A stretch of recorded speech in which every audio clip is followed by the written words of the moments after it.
लोग कहते हैं कि मुझे जब मैं पखाना करती हूँ या करता हूँ तो इस कंडीशन में डॉक्टर साहब मेरे उसके साथ ब्लड आता है, क्लॉट्स आते हैं, फ्रेश ब्लड मुझे महसूस होता है। बाज ऐसे पेशेंट भी आते हैं वो कहते हैं कि मुझे ब्लड तो नहीं आता, लेकिन चूंकि मेरे स्टूल के साथ मुझे जलन, ईचिंग, चुभन इस कैफियत की होती है कि मुझे ऐसे लग रहा होता है कि जैसे मुझे मिर्चें चुभ रही हैं नीचे से। जो ये कहते हैं कि मुझे हर पखाना आने से पहले डॉक्टर साहब मुझे ब्लड आता है, खून निकलता है मेरे पखाने वाले रास्ते से, फिर बाद में मुझे थोड़ा सा पखाना आता है। ये वो कैफियत हैं, ये वो कंडीशन हैं जिसको हम पाइल्स यानी हेमरॉइड कहते हैं। बेसिकली पाइल्स और हेमरॉइड की काजेस क्या होती हैं, क्यों होता है ये?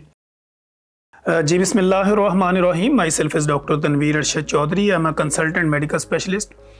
आज हम बात करेंगे पाइल्स यानी बवासीर। बेशुमार लोग हमारे क्लिनिकल ट्रायल में डेली बेसिस पे रिपोर्ट होते हैं या डिफरेंट हॉस्पिटल्स के अंदर या डिफरेंट इमरजेंसीज के अंदर इन कंडीशन के साथ वो प्रेजेंट होते हैं, इन कंप्लेंट्स के साथ आते हैं कि वो कहते हैं कि डॉक्टर साहब मेरा जो रेक्टल रूट है यानी बड़े पखाने वाला जो रास्ता है वहाँ पे मुझे ईचिंग होती है, मुझे मिर्चें लगती हैं, चुभन होती है, जलन होती है, या फिर जब मैं स्टूल पास करती हूँ या मैं करता हूँ या किसी भी कंडीशन के ऊपर जब मैं बड़ा पेशाब करने के लिए वॉशरूम जाती हूँ या जाता हूँ तो ऐसी कंडीशन में मुझे बहुत ज़्यादा ज़ोर लगाना पड़ता है। सम टाइम मुझे ऐसी फीलिंग आती हैं कि मेरी कोई अंदर का कोई ऐसा हिस्सा जो बाहर की तरफ निकल गया है, फिर स्टूल पास होने के बाद मुझे उसको दोबारा अंदर की तरफ पुश करना पड़ता है। या इन कंप्लेन के साथ लोग कहते हैं कि मुझे जब मैं पखाना करती हूँ या करता हूँ या मैं स्टूल पास करता हूँ या करती हूँ तो इस कंडीशन में डॉक्टर साहब मेरे उसके साथ ब्लड आता है, क्लॉट्स आते हैं, फ्रेश ब्लड मुझे महसूस होता है। बाज़ ऐसे पेशेंट भी आते हैं वो कहते हैं कि मुझे ब्लड तो नहीं आता, लेकिन चूंकि मेरे स्टूल के साथ मुझे जलन, ईचिंग, चुभन इस कैफियत की होती है कि मुझे ऐसे लग रहा होता है कि जैसे मुझे मिर्चें चुभ रही हैं नीचे से। फिर इसी तरह लोग ऐसे भी रिपोर्ट होते हैं जो ये कहते हैं कि मुझे हर पखाना आने से पहले डॉक्टर साहब मुझे ब्लड आता है, खून निकलता है मेरे पखाने वाले रास्ते से,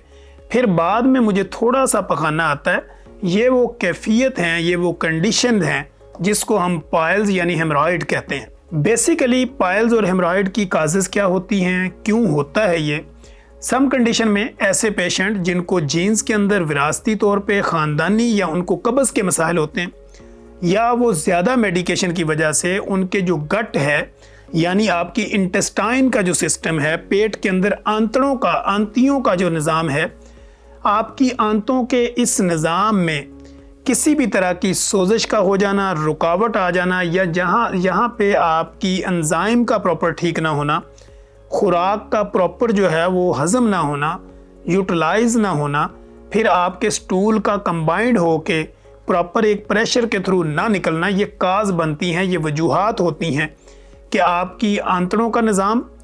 इंटेस्टाइन का सिस्टम यानी आपकी गट यानी पेट का निज़ाम, फिर इसी तरह आपके स्टोमिक का डिस्टर्ब होना, इनडाइजेशन का रहना, पानी का इंटेक कम लेना, नींद प्रॉपर ना होना या ऑफिस में आपका कंटिन्यू बैठ के काम करना, ये वो कंडीशन होती हैं जिसमें आपको पाइल्स होने का ख़तरा होता है। अब पेशेंट जब आते हैं तो उनको ये नहीं पता होता कि पाइल्स यानी बवासीर मुझे हो चुकी है या नहीं हो चुकी। जब हम उसकी हिस्ट्री लेते हैं तो हिस्ट्री में हमें ये चीज़ें पता चलती हैं कि आपको अगर डेली स्टूल आता है तो किस तरह आता है, ज़ोर लगा के आता है, हार्ड फॉर्म में आता है, बहुत सख्त आता है, टाइम ज़्यादा लगता है, तो फिर पेशेंट जाके हमें ये चीज़ें बताता है। अब इसमें होता क्या है कि पाइल्स में जो बेसिकली टाइप्स ऑफ पाइल्स होती हैं ना, कि बवासीर की भी अकसाम हैं। कुछ बवासीर वो है जिसको आम जुबान में लेमैन समझता है, वो समझता है कि मोकों वाली यानी मुझे हर वक्त ब्लीडिंग होती है, मोके बाहर निकलते हैं, फटते हैं, तो ये भी हेमरॉइड बेसिकली पाइल्स की एक टाइप है। कुछ लोग ये कहते हैं मुझे ब्लड वगैरह तो नहीं आता लेकिन जलन होती है, ईचिंग होती है, बर्निंग होती है, मिर्चें चुभती हैं, ये भी एक किस्म है। कुछ लोग ये कहते हैं कि सिर्फ पखाना करते वक्त मुझे ज़ोर लगता है, कुछ तकलीफ़ होती है, उसके बाद कुछ नहीं होता। अब इसके अलावा ऐसे लोग भी आते हैं जो ये कहते हैं कि मैं जैसे ही वॉशरूम में जाती हूँ या जाता हूँ तो फौरी पहले ब्लड निकलता है या ब्लड आता ही रहता है, बंद ही नहीं होता। ये एनल फिशर है, ये बेसिकली ये भी पाइल्स की एक किस्म है। और सम कंडीशन में उसके जो रेक्टल रूट है, बड़े पेशाब वाला जो रास्ता है, उसके नीचे उसको गिल्टी नुमा जख्म बने हुए नजर आते हैं या वो फोड़ा फिंसी टाइप बन जाते हैं, वो फटते रहते हैं और ब्लड निकलता रहता है, तो ये भी पाइल्स की एक किस्म है।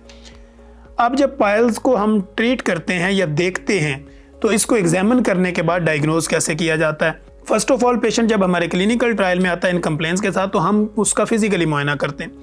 फिजिकली मुआयने में क्या होता है कि एक क्लिनिशियन प्रैक्टिशनर जो है वो ग्लव्स का यूज़ करता है और पेशेंट की रेक्टल रूट का अच्छी तरह मुआयना करता है, थ्रू फिंगर भी कर सकते हैं और प्रॉपर उसको देख भी सकते हैं कि यहाँ पे जो आपकी कंप्लेन है उसके मुताबिक आपकी कंडीशन क्या है। अगर हम इन्वेस्टिगेशन की तरफ बढ़ते हैं तो हमें एनोस्कोपी करनी पड़ती है। एनोस्कोपी बेसिकली कैमरे के थ्रू आपके रेक्टल रूट के अंदर जाके देखा जाता है कि आपकी आंतड़ियों में सोजिश कहाँ पे है, जख्म कहाँ पे है, या अगर इसके अंदर कोई ब्लीडिंग हो रही है तो क्यों हो रही है। इसी तरह फिर हम ये देखते हैं, प्रोक्टोस्कोपी भी एक टेस्ट होता है, वो भी थ्रू कैमरा आपका देखा जा सकता है। इसी तरह एक टेस्ट जो होता है वो बेसिकली आपका सेग्मोडाइटोस्कोपी भी होती है। फिर जब हम ये देख रहे होते हैं कि ये सारी कंडीशन तो नॉर्मल है, यानी नीचे से कोई मसला नहीं है, और मैदा भी अगर साथ डिस्टर्ब होता है तो उसकी एंडोस्कोपी भी की जाती है। अगर ब्लड इन्वेस्टिगेशन की तरफ जाएं तो हमें ESR करवाना पड़ता है, CRP एक टेस्ट होता है वो करवाना पड़ता है, और CBC एक टेस्ट करते हैं, तो भी हमें काफ़ी सारी चीज़ें पता चल जाती हैं। अगर सम कंडीशन में हमें ये लगे कि पेशेंट की कंप्लेन जो है वो स्टिल वहीं पे है, तो हम उसका LFT या उसकी हार्मोनल प्रोफाइल भी करवाते हैं, और सम कंडीशन में हमें उसका जो है वो अल्ट्रासाउंड भी कारआमद होता है, यानी मुफीद होता है। अब अगर हम ट्रीटमेंट की बात करें तो ट्रीटमेंट के अंदर मेडिकेशन भी अवेलेबल है, इंजेक्टेबल ट्रीटमेंट अवेलेबल भी है। सम कंडीशन में जब ये सारे ट्रीटमेंट नाकाम हो जाते हैं और पेशेंट को कंटिन्यू तकलीफ रहती है, तो ऐसी कंडीशन में हम उसको सर्जरी भी रिकमेंड करते हैं, जो कि बवासीर की सर्जरी होती है। जो आपको मोके निकले होते हैं, ये एनल फिशर आपका बाहर की तरफ आता है,